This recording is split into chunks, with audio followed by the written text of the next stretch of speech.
lusot pa rin katulad nitong Forza and as well as an Akai. For AP Esports, will they be locking in this Ruby or Alapu? Most probably, in my opinion, I would go for Alapu as of now. Kasi they already have Ak with the setups and as well as Donut with the Blood O combination. But as of now, they're still thinking it over. Ayan guys ha. Pero hindi nila kami naririnig. Esports. Stream natin. And let's see. They will be locking another tanky fighter slashing and dicing sasabi ko there's a CC with the I'm affected or I'm angry na mga ultimates dito coming from that Ruby. But let's see, Team Payaman? Last pick? Ayun, di ba? Yung dalawang binanggit ko. Nasabi ko ay dapat tanggalin dito ng AP Esports. The Farsa and the Chango, the nuclear tandem, is now out para sa side ng Team Payaman. So, both of the teams are actually quite based on a team fight composition na lineup, no? Pero the problem is, in terms of sustainability or yung kakunatan natin, Team Payaman has the upper hand because of Blue and si Kufra, no, ni 2. Well, though yes, AP Esports has that Akai, that Alice together with that Ruby, damage-wise kasi medyo mabibitin sila eh. No, unlike dito sa side ng Team Payaman na nandun na lahat eh. There's the assassin for the crits, physical damage, na Metropolitan Manila number 5 link pa. Kaso, puro top Philippines yung sa kabila.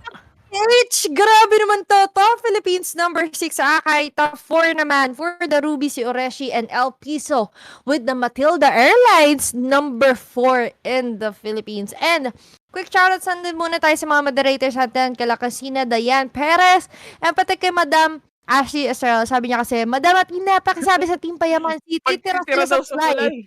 Pag di sila nanalo, matindi pala ang nakataya for Team Payaman sa match na to, guys. Pero kidding aside though, talagang matindi rin ang kailangan nila paglaban because they went from a losing series. Yes, Athena, no? From Team Payaman, ang mangyayari nito, Team Patulay. Pero bago ang lahat ng yan, let us go into the Land of Dawn. This is gonna be our final series for today, AP Esports versus Team Payaman. And habang nagtatanggal ng kanyang retainers, no, si Maring Athena, umpisa na kagad ng mainit na palitan dito sa middle lane natin as both of the supports dito ng Team Payaman tries to defend John Leonard as he tries to take that purple buff. Very aggressive naman dito si Nicolay with the stretching gazing, but Cadenza on the other hand just poking around with the 1,000 pounder and the blender as well. But 2 here, hindi naman papayag o magpapadaig Baymax, but I could see an early skirmish as of now.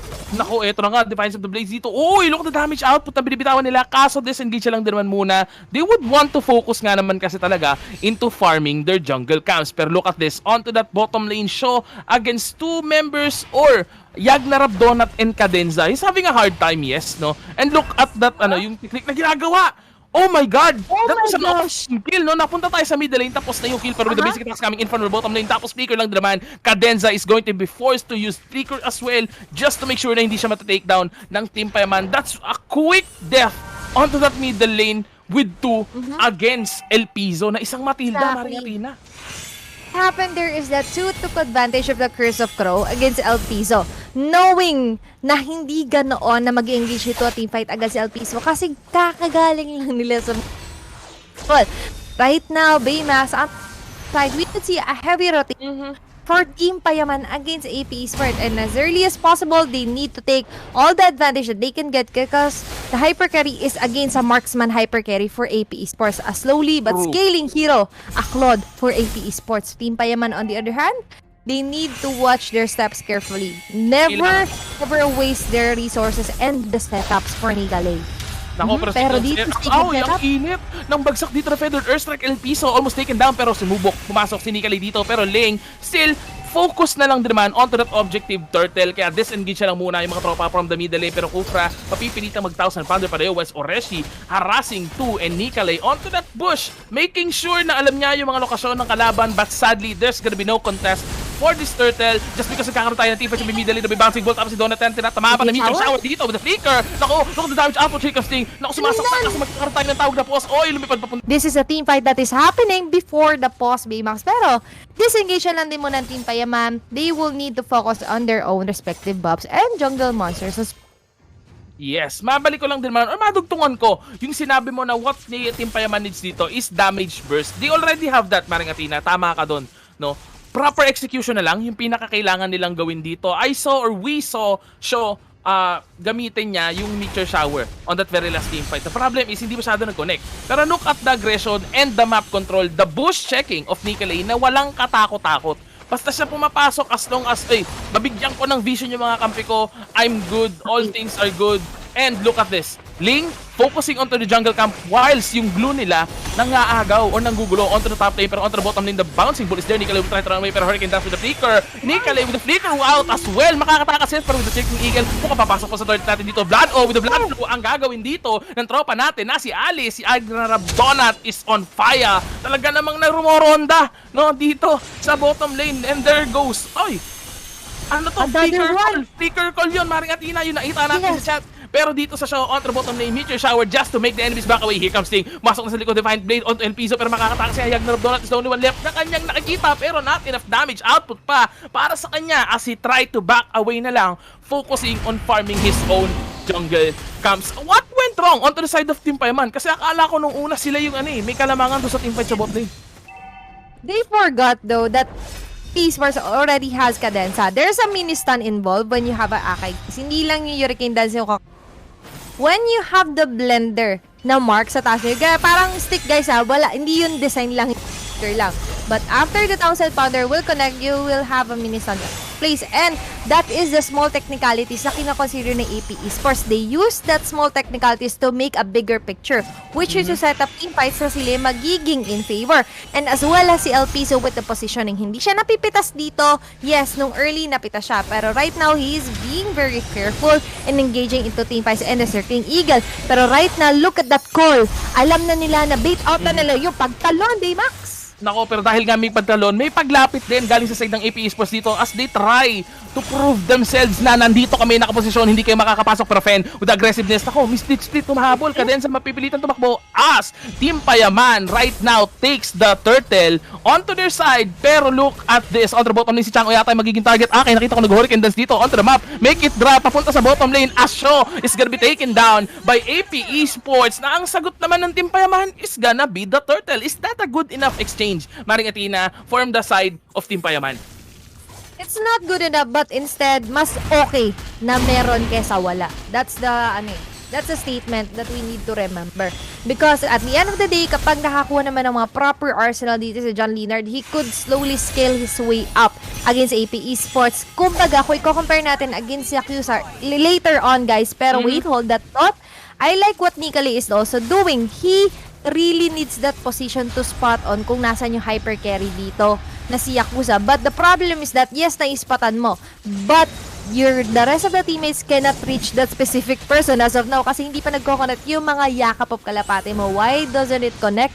Because nabibaby ng gusto si Yakuza. Look at that position. He is never alone. Merong nakadikit sa kanya somewhere and there is always a setup na nag-aabang for El Piso. Yes. He is reserving the Circling Eagle as of now and that ito yung maliit na green, guys. Dan namin nalalaman up na ba yung ultimate o wala. Yes. Kaya nalalaman ko kung nire-reserve ba nila. Pero right now, Speaking of ultimate, nagkagapitan ng ultimate dito. Yakap ng kalapat. Ang ganda ng pasok. Nung upra natin dito, pero double kill para sa Chang. Look at that Circle Dash. Ginamit tayo pero the Tempest of Blade. Tapos Defiance Blade. Galing sa Ling. Gives the triple kill onto Shaw. Team Payaman from 0 to hero. Grabe, Maring Athena, ang bilis na nakakuha at hindi lang yon, may kasama pang foul on the bottom lane as they tried to take down a turret as well. 1-for-1 in terms of turret takedown. 2, great job on escaping that a possible death.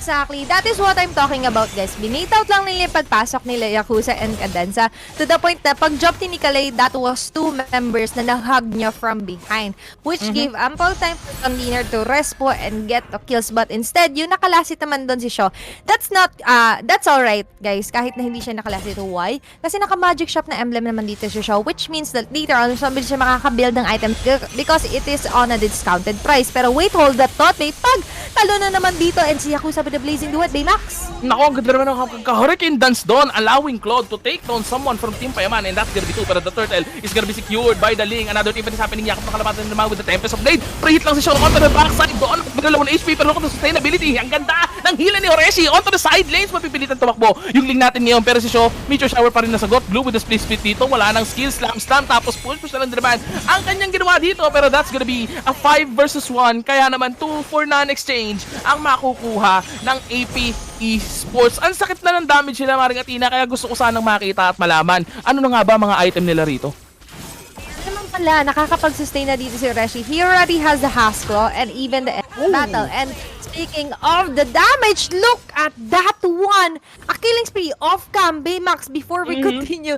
That itemization. Like, very explosive as si El Piso.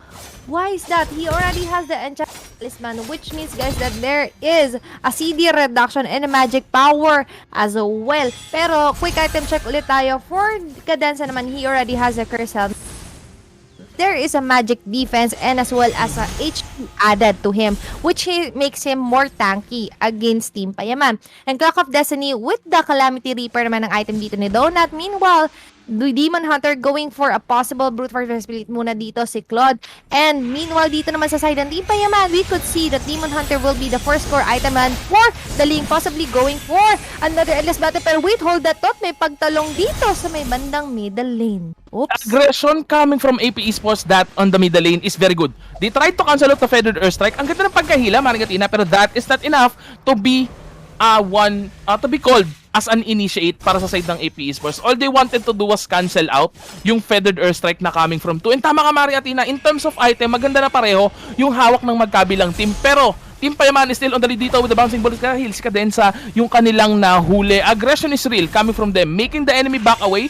What I see here from the side of Team Payaman is that they're trying na magamit yung mga ulti ng AP Esports bago magka-teamfight. Tama ka nga dyan. They want to bait it all out. Katulad nito.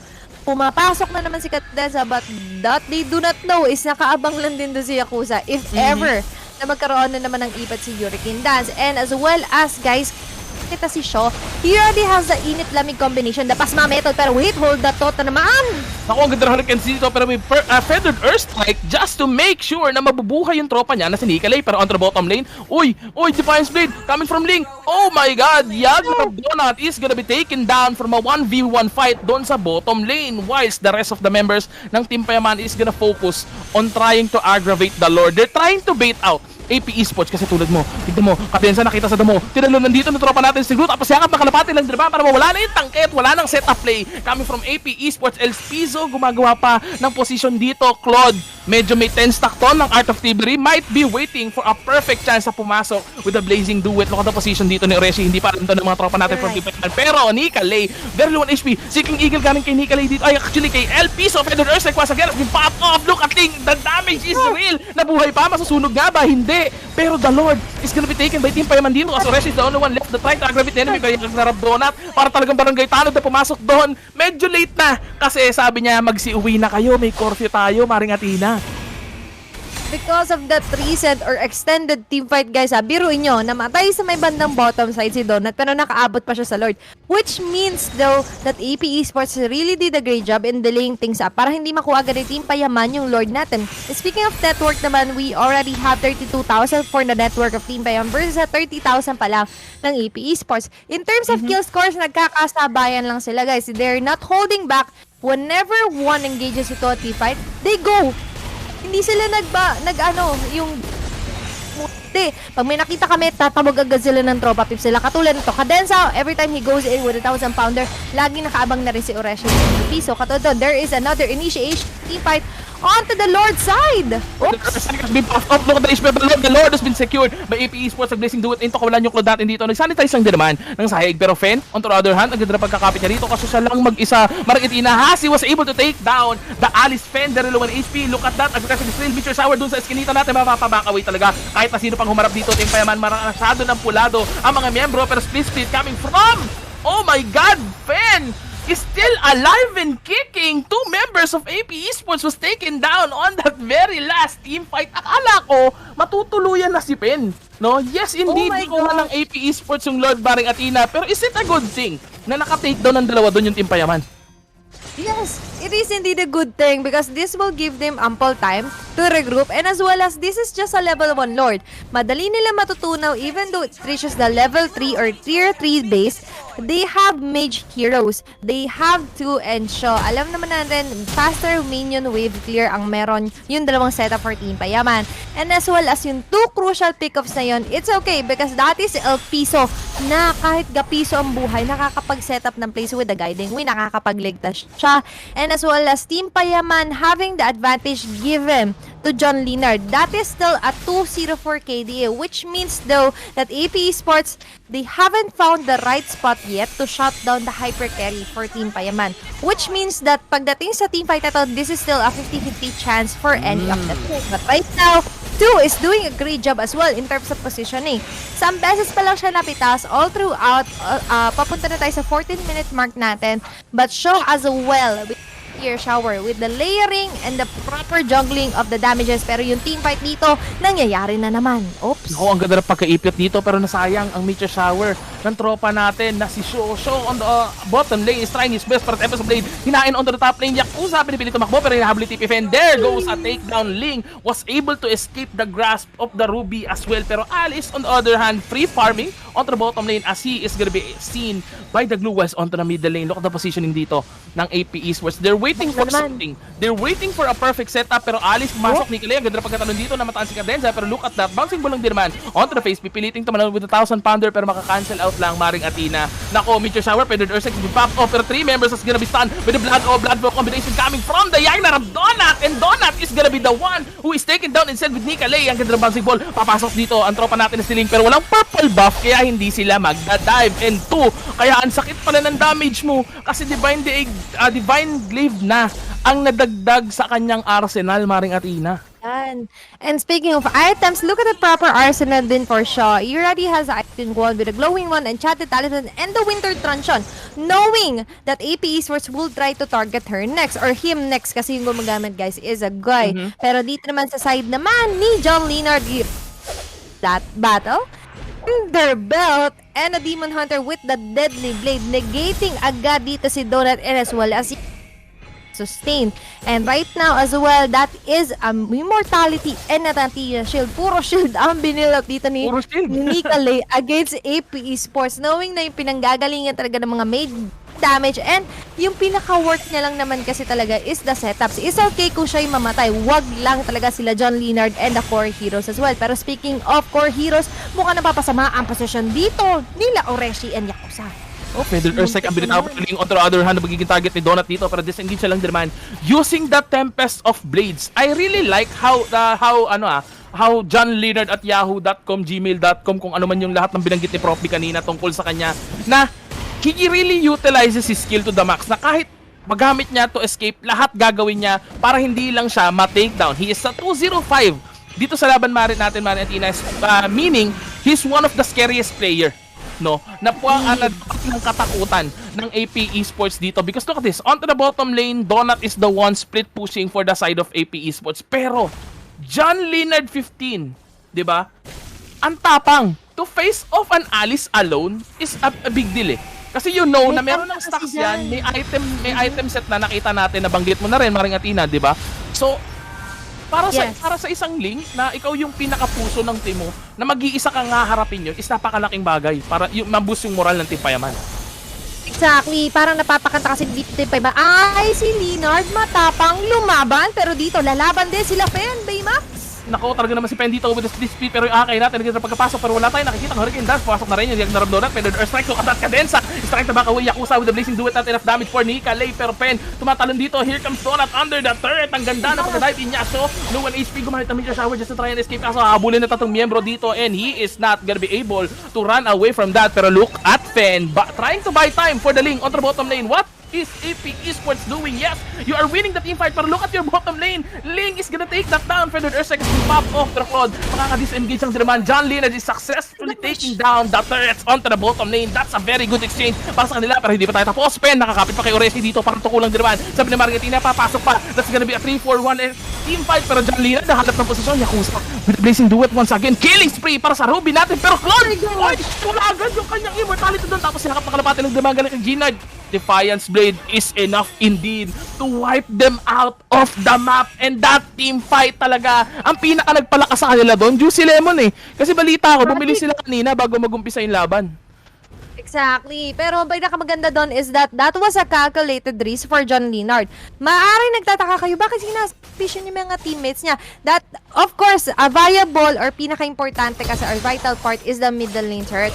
But kung ipapalit mo naman yun sa isang base turret, sa inhibitor turret ng AP Esports, that is a hell of a good trade for Team Payaman. And as well as the proper timing, he knows that when the time comes na magre-respawn na siya onto the middle lane, there are no more escape and skills to be used for AP Esports. Katulad ni Yakuza, he was left undefended. Okay, he was left on a vulnerable. Gamit na lang ng BMI niya, sumabay pa sa Tempest of Blades at yakap ni Nikale yung combination doon.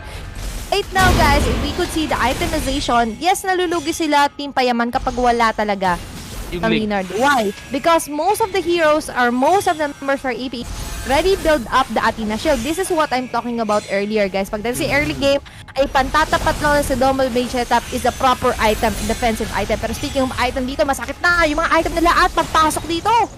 Naku, nagkamali yata ng pasok si El Piso doon. Look at the HP. Very low already, pero on the bottom lane. John Leonard still giving pressure, pero off-cam kill onto the top. AK trap pen. Ang papasok dito, tapos pasok din yung Nikalay natin dito with the bouncing ball. Hindi makakatakbo. Hahabol dito sila Yagnarab Donut. Pero that's gonna be a 1-for-1 trade in favor, actually, for the side of AP Esports. Kasi that's a hyper carry that they were able to take down, Maring Athena. Masakit yun para sa side ng AP Esports, especially kung ang priority nila ngayon is gonna be this Lord.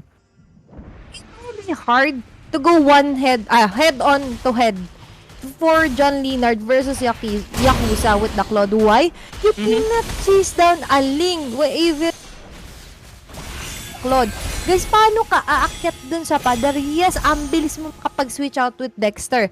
But the fact that John Leonard already has a 406 KDA and you have a 154, and even on the network itself, mas nakakalamang ng dalawang core item. Dito si John Leonard 15. He already has the Malefic Roar, and anytime soon, he wants to go for that ultimate segue push. Kaya hindi niya tinatantanan. And right now, AP Esports be reactive to that space na binibigay ni John Leonard. Pero right now, look at the Hurricane Dance. Mahuhuli na nga ba? Yes, with the Tempest of Blade. Tapos Defiant Blade lang din naman ang magiging sagot. Tapos Meteor Shower just to make sure na makakakuha sila. Pero Yagnarab Donut nakuha din. Ang tropa natin si Ling. Uy, naku, nag-grow sa player yung Chango. Pero that is not enough to sustain himself. Ang ganda na pasok dito para distinguish lang din naman. With the help, diba, ng tropa natin na si Matilda. El Piso doing a great job supporting Yagnarab Donut on every team fight na mangyayari. Bakit? Magdadive si Yagnarab Donut, and pag malapit na siyang mamatay, and speaking of mamatay, patay ang kuya mo El Piso dito, pero Donut is still alive together with the Yakuza. So this Lord take might be going onto the hands of AP Esports, pero Pen together with Yakuza, split lang naman, focus fire onto the turret, papasok dito yung akay natin, or actually yung ating Cobra, pero natin have damage coming from them. They do it from the Cloud. Look at Pen, sustainability is high. Nikalay, wala nang buhay, kaya mamamatay with the Art of Thievery, and basically coming from the Cloud. Mega kill na nga yung alis natin. Pen is the only one left at his try to run away Claude with the BMI, Maring Athena. Anong nangyari sa team ng Team Payaman? Bakit sila nalugi doon sa team fight sa may bandang side ng Lord? That they heavily rely on John Leonard. And the moment that John Leonard was picked off by AP Esports, doon na nagkanda bagsak yung pinlano nila na kay Tagal. And Baymax, you have deja vu. She's with you. Hindi, charot lang, di TikTok no. Do you have deja vu? Because Team Payaman and AP Esports, formerly known as Pegasus Knights, actually, the two teams na nagtapat nung Q1 natin onto the Grand Finals sa Contenders Division, kaya mainit talaga sila na makaganti sa isa't isa. Grabe. Nako, ano pala to eh? Ang ganti ng api para sa side ng AP Esports. Pero look at this, the Lord smashed in onto the top lane inhibitor turret dito as they try to take down the middle lane inhibitor turret as well. Nagdadala ng Hurricane Dance! Oh my god, hindi na nagtagal ang tropa natin na si 2. Fen is gonna be alive in 3, 2, 1. Pero look at this. Ang ganda ng setup na ni Nikalay dito. Pero Oreshi, ang ganda ng hila. Pero walang tinamaan ng dinabahan. Tempest of Blade coming from Yakuza. Pero look at the basic attacks. The turret is being ignored. As of now, El Piso pumapasok pa under the turret. Fen medyo kumapit pa. Kaso look at that. AP Esports focuses on to Team Payaman's base as they take down game number 1.